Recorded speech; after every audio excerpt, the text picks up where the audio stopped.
Abbott, Braun, DeWine.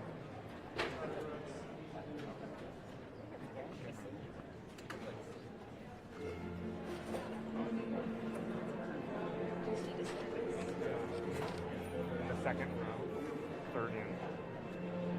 And Kim Reynolds next to him.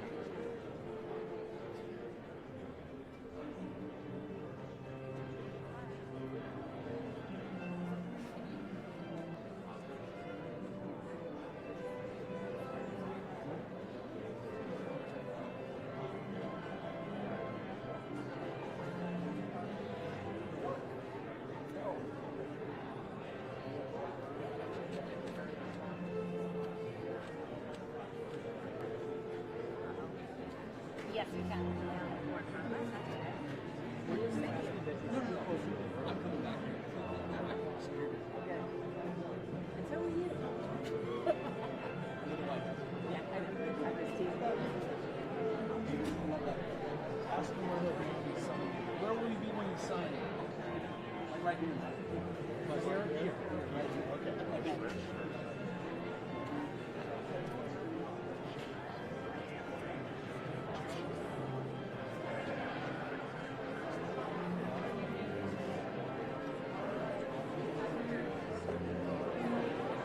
Are you doing ceramics?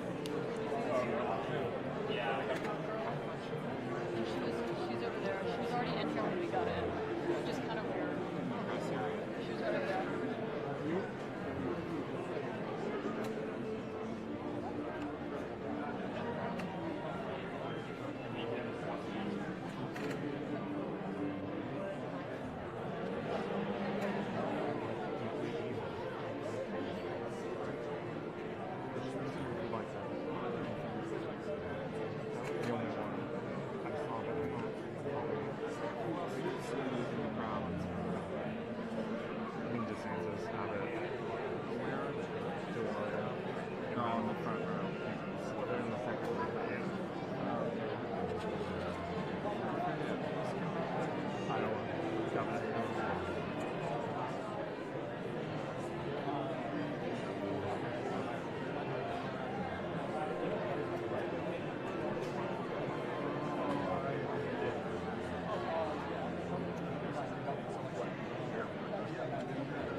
Two minutes. I'll wait.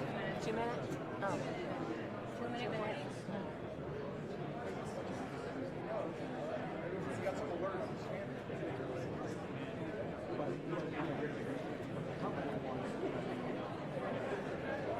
Now I'm going to come up on here a little bit. Let's make sure that doesn't bother you, okay?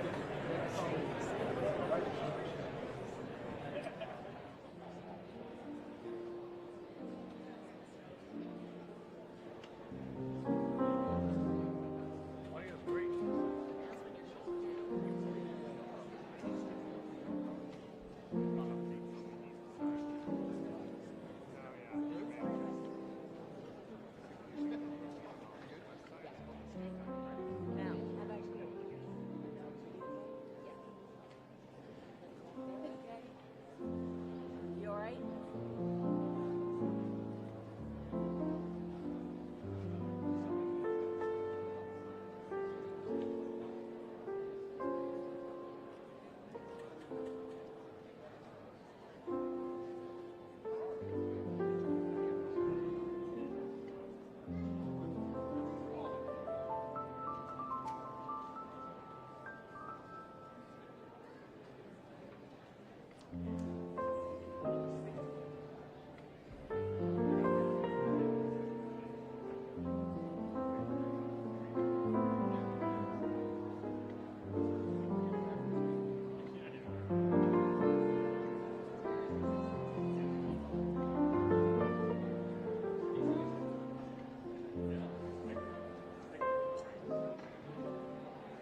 Ladies and gentlemen, the President of the United States.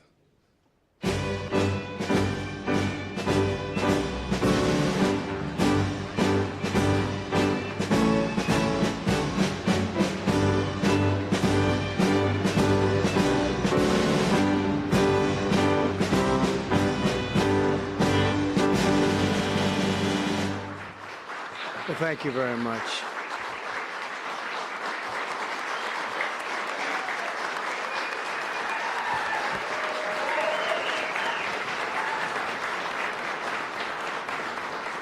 Thank you very much, everyone. And I'd like to start by saying that our country is doing very well. Things are, as you can see, doing quite well. Please sit down.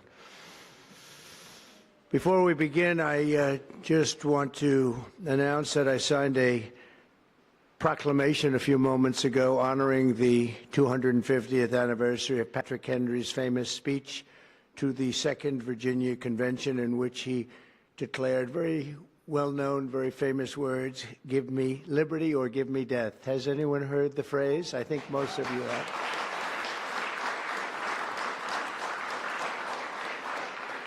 And moments ago, I also signed an executive order to dramatically increase production of critical minerals and rare earths. It's a big thing in this country, and as you know, we're also signing agreements in various locations to unlock rare earths and minerals and lots of other things all over the world, but in particular Ukraine. We're doing very well with regard to Ukraine and Russia. And one of the things we are doing is signing a deal very shortly with respect to rare earths with Ukraine, which they have tremendous value in rare earth, and we appreciate that. And we spoke yesterday with, as you know, President Putin and President Zelensky, and we would love to see that come to an end, and I think we're doing pretty well in that regard. So hopefully we can save thousands of people a week from dying. That's what it's all about. They're dying. And I believe we'll get it done. We'll see what happens, but I believe we'll get it done. Today we take a very historic action that was 45 years in the making. In a few moments, I will sign an executive order to begin eliminating the Federal Department of Education once and for all.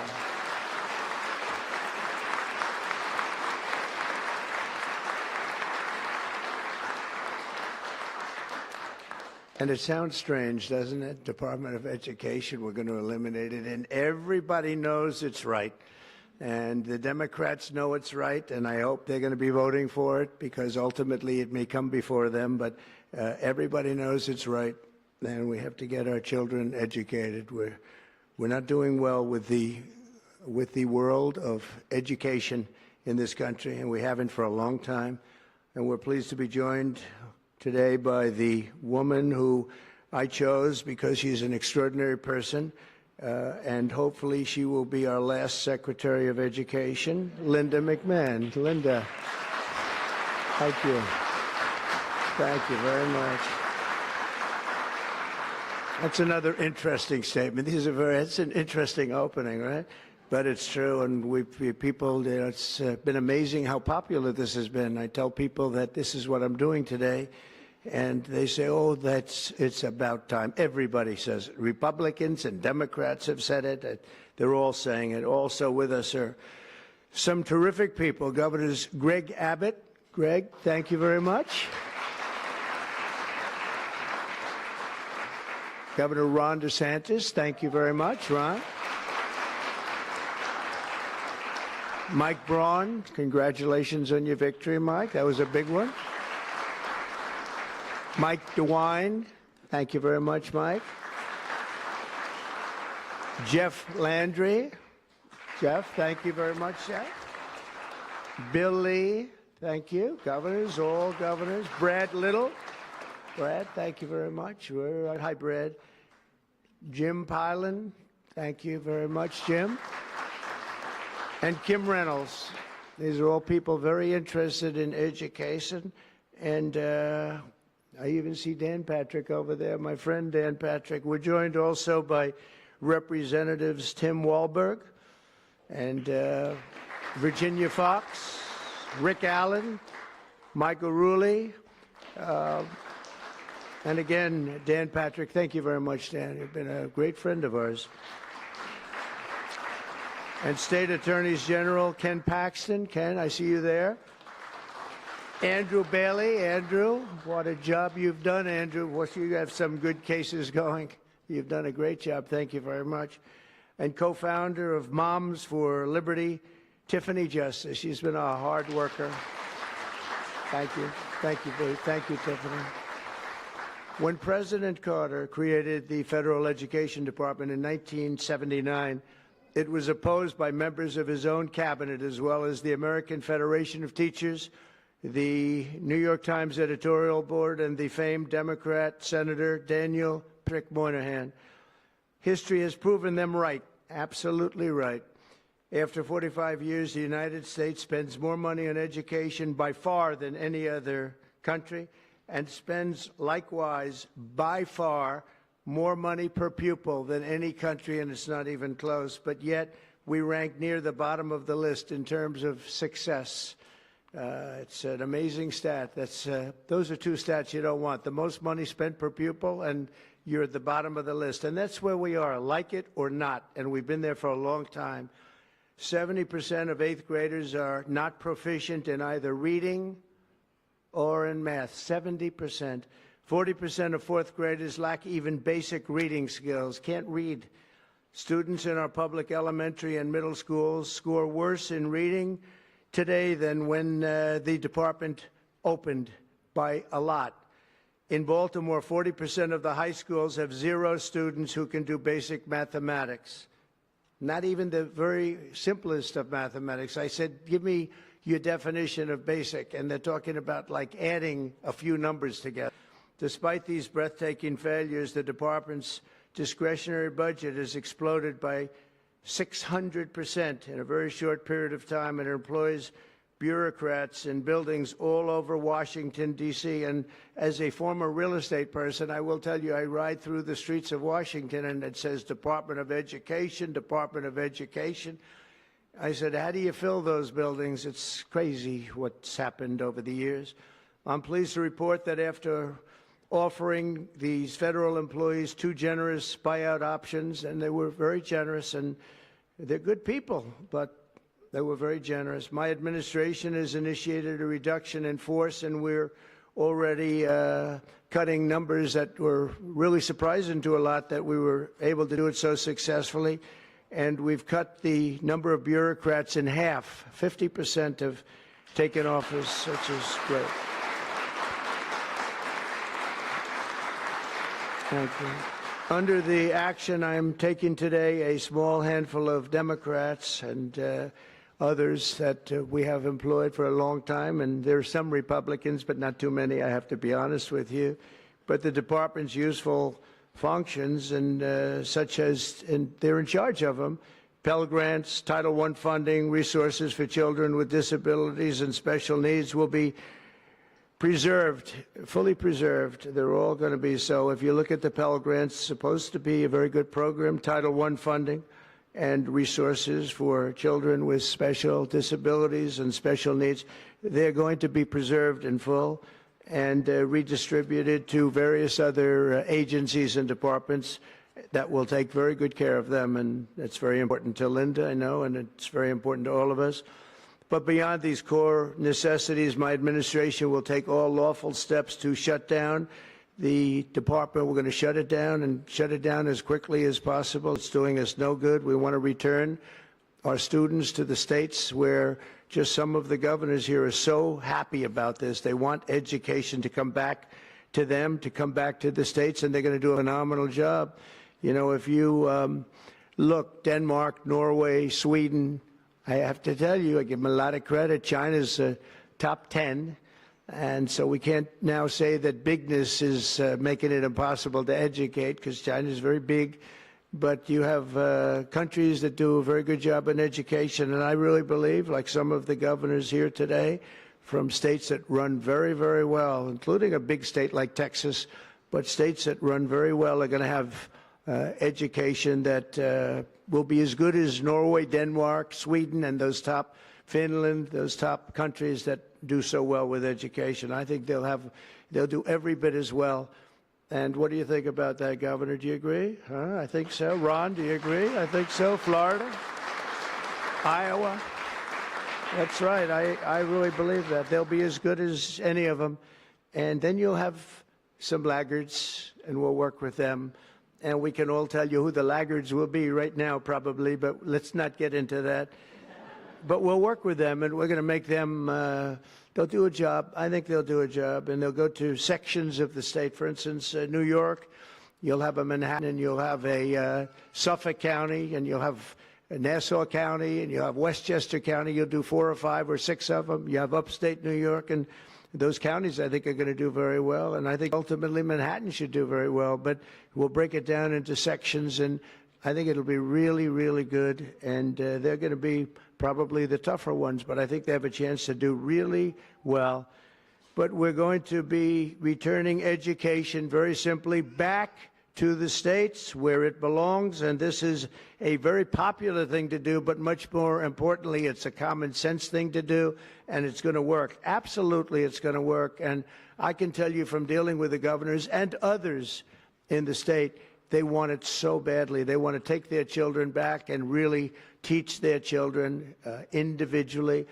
Probably the cost will be half, and the education will be maybe many, many times better. So we look forward to this. I want to just make one little personal statement. Teachers, to me, are among the most important people in this country, and we're going to take care of our teachers. And I don't care if they're in the union or not in the union. That doesn't matter. But we're going to take care of our teachers, and I believe the states will take actually better care of them than they're taken care of right now. They'll work all sorts of systems and even merit systems. Those great teachers are going to be maybe a little bit better rewarded, or maybe that's the way it should be, but the states are going to make that decision. But we're going to love and cherish our teachers along with our children, and they're going to work with the parents, and they're going to work with everybody else, and it's going to be an amazing thing to watch, and it's really going to be something special. And Linda, you're presiding over something that's so important, and you're going to do a fantastic job, just like you have your whole life. I know your whole life I've been watching you. I've been watching you for a long time. She's had nothing but success. So it's tremendous to have you, and hopefully you won't be there too long, but we're going to find something else for you, Linda, okay? So this will conclude what we are talking about with respect to our most cherished group of people, and that's our children. We want to have our children well educated. We want them to love going to school. We have examples of it. Look at those beautiful, bright-eyed faces. They are so smart. They're so smart. And with that, I'm going to come down, and we're going to sign a very important document, and we're going to be on our way. People have wanted to do this for many, many years, for many, many decades. And I don't know, no president ever got around to doing it, but I'm getting around to doing it, so thank you very much.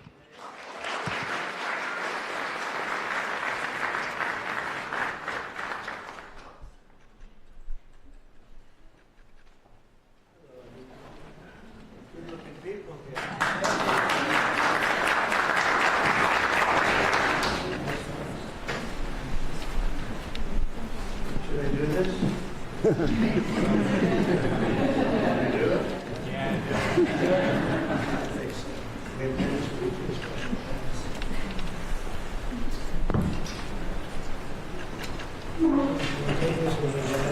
was very lucky. I saw the document that turned out to be very good for the country, and I said, let's use that same pen. I don't know, is anybody superstitious? Ron, are you superstitious?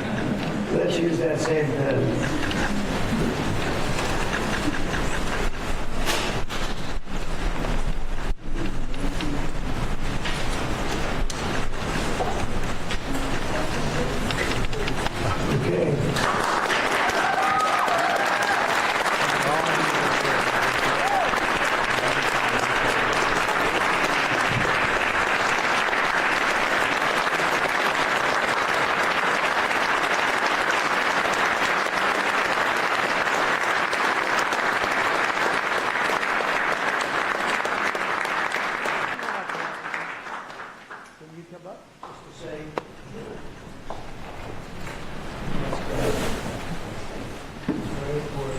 big fat figure. Good luck.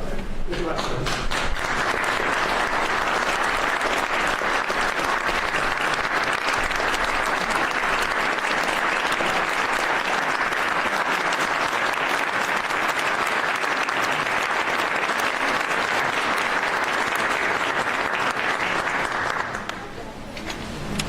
Thank you, everybody.